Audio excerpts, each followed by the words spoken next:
एक आदमी अगर मंदिर में घुस जाता है तो भगवान अपवित्र हो जाता है, जीने की कला है क्या? एक आदमी अगर हाथ लगा देता है तो अपवित्र हो जाता है, जीने की कला है क्या? एक बच्चा अगर मटका छू देता है तो मटके का पानी अपवित्र हो जाता है, जीने की कला है क्या?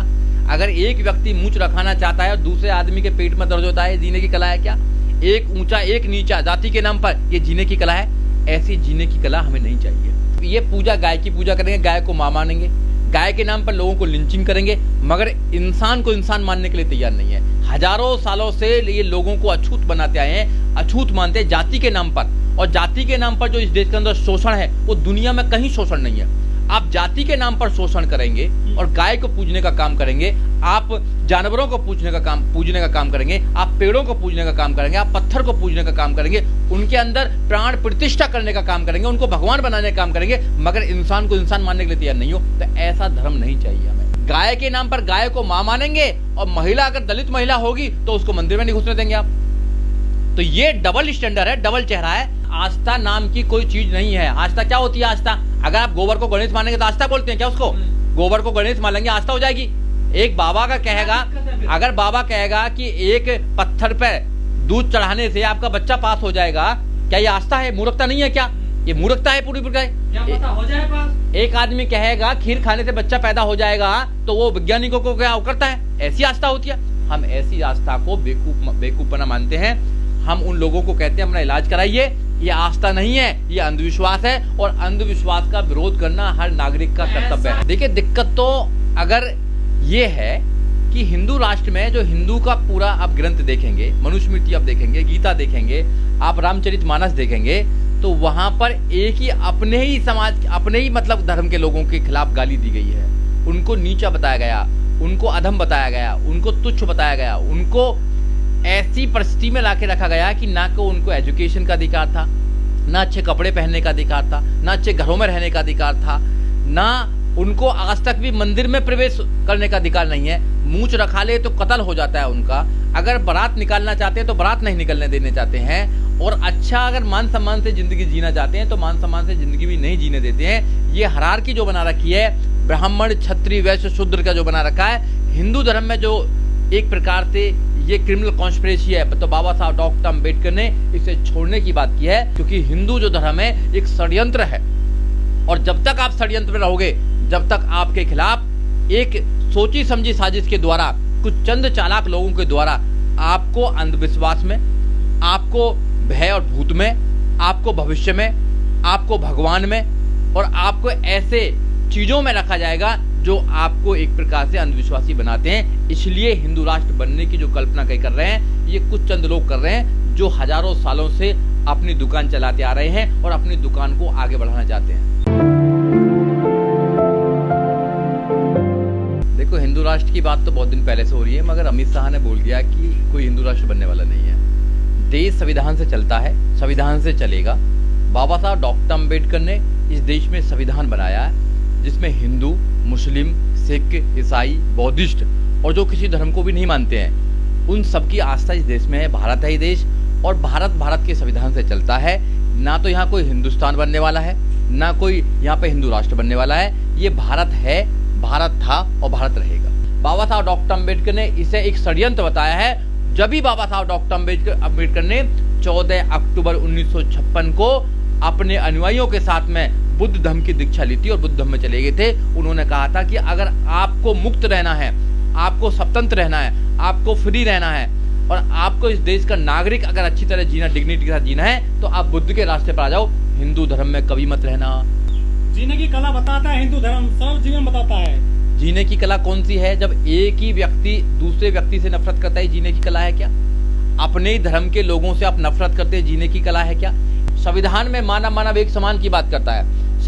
जो संविधान की प्रियम्बल आप देखेंगे, उसमें जस्टिस की बात करता है, उसमें न्याय की बात करता है, उसके अंदर आप इक्वलिटी की बात करता है, उसके अंदर लिबर्टी की बात करता है, फ्रेटर्निटी की बात करता है। वो संविधान जो बना हुआ है वो इंसान के डेवलपमेंट के लिए बना हुआ है, और इंसान को पूरी आज़ादी देता है। उसको पढ़ने की आज़ादी देता है, उसको रोजगार करने की आज़ादी देता है, उसको बोलने की आज़ादी देता है, उसको अच्छे अच्छे व्यापार करने की आज़ादी देता है। सारी आज़ादी है संविधान के अंदर। तो हमें संविधान का राज चाहिए, संविधान का राष्ट्र चाहिए हमें, जो बाबा साहब डॉक्टर अम्बेडकर की कल्पना थी। हमें वो धर्म चाहिए, वो धम्म चाहिए जहाँ मानव मानव एक समान की बात होती है, जहाँ कोई नीचा कोई ऊंचा नहीं है जाति के नाम पर, कोई बड़ा कोई छोटा नहीं है जाति के नाम पर, कोई शुद्ध अशुद्ध नहीं है जाति के नाम पर।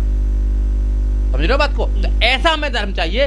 वो धर्म है, धम्म है, बुद्ध धम्म और बाबा साहब डॉक्टर अम्बेडकर का संविधान। संविधान सबको सब चीज की आजादी देता है। आप किसी भी धर्म को मानिए, किसी भी पूजा पद्धति को मानिए, आप जो करना आपको करिए, पर कानून के विरुद्ध ना हो। आपको पूरा जीने का अधिकार है। ऐसा कानून, ऐसा संविधान पूरी दुनिया में कहीं पर नहीं है जैसा भारत का संविधान है। तो हमें संविधान का राज चाहिए, हमें संविधान का देश चाहिए। ये संविधान से देश चल रहा है। बस अफसोस की बात यह है कि जो सरकार में बैठे हुए हैं उस संविधान को पूर्ण रूप से लागू नहीं कर रहे हैं, उस संविधान की हत्या कर रहे हैं और वो मनुस्मृति को दोबारा पूरे समाज के अंदर प्रैक्टिस कराना चाहते हैं। और आज भी वो मनुस्मृति के अनुसार समाज को आगे बढ़ाना चाहते हैं, जो सरासर गलत है। अगर मनुस्मृति के अकॉर्डिंग तुम समाज को आगे बढ़ाने का काम करेंगे तो जब ही मूंछों के नाम पर कत्ल होता है, जब भी कोई बच्चा अगर मटका छूता है तो उसको मार दिया जाता है। ये मनुस्मृति की सोच है, ये ब्राह्मणवादी सोच है। संविधानवादी सोच तो यह है कि मानव मानव एक समान, तुम भी महान, हम भी महान, सब महान और सब उसका उद्धार करेंगे भारत। हिंदू धर्म में महिलाओं की पूजा होती है, कन्याओं की पूजा होती है, सबको समान माना गया है। तो जब भी तो हिंदू धर्म में कहा गया है ढोल गवार शूद्र पशु नारी ये सब ताड़न के अधिकारी। वहाँ महिलाओं को पूजने का काम भी किया जाता है और महिलाओं के साथ सबसे ज्यादा शोषण करने का काम भी हिंदू धर्म में किया जाता है। आपने देवदासी सुना होगा, कहाँ है? वो हिंदू धर्म में है। आपने प्रभुदासी सुना होगा, वो कहाँ है? हिंदू धर्म में। आपने जोगनी प्रथा सुना होगा, वो हिंदू धर्म में। सारी जितनी भी क्रूरतियां वो सब हिंदू धर्म में ही है। और महिलाओं को तो वो सिर्फ एक प्रकार से काम वासना की चीज मानते हैं। उनके शास्त्र महिलाओं को कभी अधिकार नहीं दिया। अगर महिलाओं को अधिकार मिला है तो संविधान से अधिकार मिला है। अगर महिला आज देश के अंदर IAS, PCS, doctor, engineer, professor, जज, वकील, राष्ट्रपति बन सकती हैं तो संविधान से बन सकती हैं। संविधान से पहले महिला क्यों नहीं बनती थी? बताइए। प्रधान भी नहीं बन सकती थी। प्रधान से प्रधानमंत्री तक बनने का रास्ता जो खोला है वो संविधान ने खोला है, ना कि धर्म ग्रंथों ने खोला है। तो इसलिए महिलाओं की तो बात ही मत करो। महिलाओं को सबसे ज्यादा आजाद कराने वाला अगर इस देश में कोई है तो बाबा साहब डॉक्टर अम्बेडकर हैं। अगर बाबा साहब डॉक्टर अम्बेडकर इस देश में नहीं आते, भारत का संविधान नहीं बनाते, तो महिला कभी आजाद नहीं होती। यहाँ सीता को भी पूजा जाता है, सीता को माँ बताया गया है। सीता को पूजा जाता है, उसके बाद फिर सीता की अग्नि परीक्षा ली जाती है। तो जो लोग डबल स्टैंडर्ड वाले लोग हैं, एक तरफ पूजने का काम करते हैं, दूसरी तरफ शोषण करने का काम करते हैं, उन लोगों को क्या कहेंगे? हम ऐसे धर्म को नहीं मानते हैं, हम नहीं मानते ऐसे धर्म को। एक कन्या जो छोटी बच्ची होती है उसकी पूजा करते हैं। अब नवरात्र आने वाले हैं, 9 दिन लगातार पूजा करेंगे और सबसे ज्यादा शोषण ये लोग करते हैं। सबसे ज्यादा महिलाओं का शोषण ये लोग करते हैं, सबसे ज्यादा बलात्कार यहाँ होते हैं। बताइए ना आप। तो फिर कैसे भाई? देखिए, अगर जाति व्यवस्था अगर इतनी कामगार होती तो बाबा साहब डॉक्टर अम्बेडकर संविधान के अंदर भी जाति व्यवस्था करते। बाबा साहब डॉक्टर अम्बेडकर ने संविधान के अंदर कोई जाति व्यवस्था नहीं करी है। संविधान के अंदर जनरल, OBC, SC, ST और माइनॉरिटीज की बात की गई है, वो भी आर्थिक आधार पर और सामाजिक आधार पर। जो लोग पिछड़े हुए हैं उनके आधार पर किया गया है। जाति देश के अंदर नुकसानदायक है। लोग कहते हैं कि हमारा देश कृषि प्रधान देश है, मगर मैं कहता हूं हमारा देश कृषि प्रधान देश नहीं है। हमारा जो देश है वो जाति प्रधान देश है। हर जगह जाति, हर चीज में जाति। यहाँ तो इतना तक है कि इन्होंने कलर भी बांट लिए हैं, जानवर बांट लिए। नहीं, कमजोर करती हैं, समाज को कमजोर करती हैं, देश को कमजोर करती हैं, मानवता को कमजोर करती हैं, संविधान को कमजोर करती हैं, और जो रूल ऑफ लॉ है, जो परिभाषा रूल ऑफ लॉ, उसको कमजोर करती हैं। ये सबको कमजोर करने का काम करती हैं। जाति, किसी भी प्रकार की जाति हो, किसी भी प्रकार का भेद हो, वो इंसानियत को कमजोर करती है। जाति सिर्फ इंसानों में नहीं है, इन्होंने जानवरों में भी बंटवारा कर दिया है, इन्होंने कलरों में भी बंटवारा कर दिया है, इन्होंने दिशाओं में बंटवारा कर दिया है, सब चीजों में बंटवारा कर दिया है। बंटवारा किसी भी प्रकार का हो, बंटवारा हमेशा लोगों को कमजोर करता है। और भारत का कमजोर होने का रास्ता बंटवारा है, जातियां हैं। और जब तक जातियां रहेंगी, लोग जातियों पर घमंड करेंगे। जब तक भारत कमजोर रहेगा और इंसानियत कमजोर रहेगी, इंसानियत मरती रहेगी। अगर बाबा साहब डॉक्टर अम्बेडकर का संविधान देश में लागू नहीं होता तो देश इकट्ठा नहीं होता। देश आज इकट्ठा है तो बाबा साहब डॉक्टर अम्बेडकर के संविधान से इकट्ठा है। क्योंकि हिंदू कहते हैं कि हिंदू राष्ट्र चाहिए, उधर सिख कह रहे हैं कि हमें खालिस्तान चाहिए, बुद्धिस्ट लोग कह रहे हैं कि हमें बुद्धिस्तान चाहिए, मुसलमान कोई और राष्ट्र मानेंगे अपना।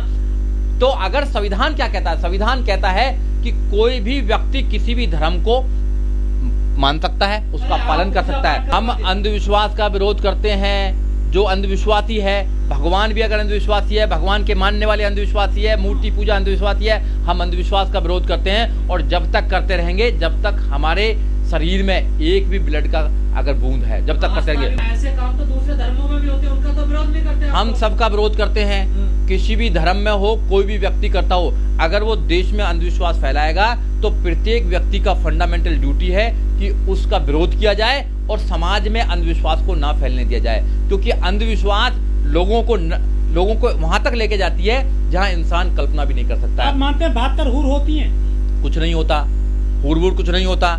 ऊपर जाकर कौन कहाँ जा रहा है किसी को नहीं पता है। अगर आसमानी किताब आती है नीचे, अगर ना कोई आसमानी किताबें है ना कुछ किताब यहीं बनती हैं, यहीं पढ़ते हैं, हम सब लोग पढ़ते हैं, ना कोई 72 हूर होती हैं, ना कोई स्वर्ग नरक होता है, ना कोई भगवान होता है, ऐसी कोई शक्ति नहीं है। आसमानी किताबों का सब नाम नेचुरल पावर है, नेचुरल पावर है। आसमानी किताबों का नाम नहीं सुना जो आसमान से आई है, ऊपर से आई है। कोई कहीं से नहीं आता, ऊपर से कुछ नहीं आता है, ऊपर से कुछ भी नहीं आता है। इस्लाम विरोधी है आप। सब यही लिखते हैं, इस्लाम सब का लोगों ने विरोध लिखे करते हैं। आप फिर इस्लाम। अगर भगवान को इतनी भाषा याद आती है तो फिर भगवान उनकी चीख क्यों नहीं सुनता है, तो इस्लाम क्यों नहीं तो मानता सुनता कि है? आसमानी भगवान को इतनी भाषा बनाने की जरूरत क्या नहीं, थी? इस्लाम तो मानता नहीं। अगर भगवान है, अगर अल्लाह है, अगर कोई और शक्ति है तो उसको इतनी भाषाएं बनाने की जरूरत थी? एक भाषा बनानी चाहिए थी उसको। हाँ। और इतनी जाति बनाने की जरूरत क्या थी? एक ही जाति बना दी थी, मानवता मानव एक समान।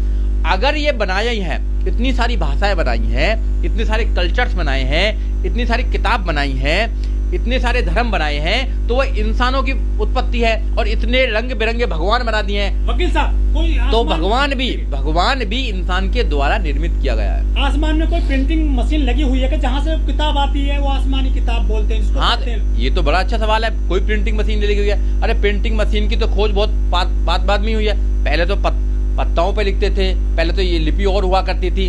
तो ये क्या है कि ये day by day, year by year, दशक बाय दशक ये चीजें बदलती गई हैं, इनका डेवलप होता गया है और एक अभी फाइन होके इंग्लिश है, हिंदी है, मराठी है, गुजराती है, ये लैंग्वेज बनी है जहाँ के एक क्षेत्र के लोग जो भाषा बोलते हैं वो भाषा को रिकॉग्नाइज किया जाता है और संविधान बोलते हैं। ऐसी कोई किताब नहीं है जो आसमान से आई हो।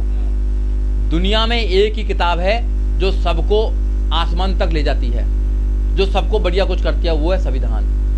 आपको धरती से लेकर और वो आसमान तक बैठाने का काम करेगी, आपको पियोन से लेकर प्रधानमंत्री तक बनाने का काम करेगी।